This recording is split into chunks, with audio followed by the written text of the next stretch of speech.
আজকে মাদক ব্যবসায়ী চোর তাদের জন্য আজকে আমাদের দেশের এই অবস্থা। দেখেন দেখেন কোথায় যাবো আমরা?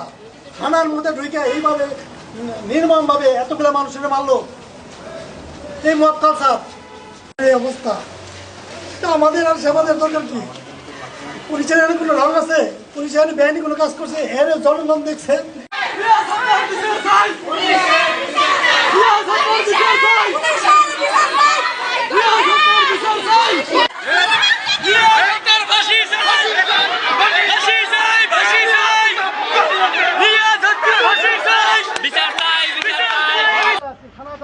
আপনারা তো কথা আপনাদের কাছে আছেন। কি অপরাধ করছে পুলিশের? কর্মস্থলে আমরা নিরাপদ না, আমরা কি অপরাধ করছি? 5 তারিখ থানা অ্যাটাক করতে পারে না। 5 তারিখ পাবলিক দেখছে, সাংবাদিক দেখছে, একটা যদি মিথ্যা প্রমাণিত হয়, একটা যদি ভুল তথ্য পায়, এই পোশাক খুলে ফেলবো, এই পোশাক রাখবো না। এই দেখেন কিভাবে একটা থানায় ঢুকে ডিউটি অফিসারে এইভাবে কেউ নির্যাতন করে, এইভাবে কেউ নির্যাতন করে।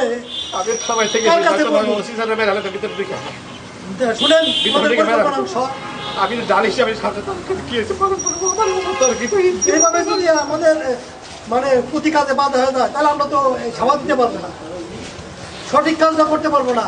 আজকে মাদক ব্যবসায়ী চোর তাদের জন্য আজকে আমাদের দেশের এই অবস্থা। দেখেন দেখেন কোথায় যাবো আমরা? থানার মধ্যে ঢুকে এইভাবে নির্মমভাবে এতগুলো মানুষের মারলো। এই মদ কালচার, হ্যাঁ, আপনি না সামনে দাঁড়াইলে যে পুলিশ সেবা দিবে আজকে তারাই আজকে বিচারের জন্য দাঁড়ায় করে আমার উপর ডেকেছে। এইভাবে কেউ মানুষের মারে?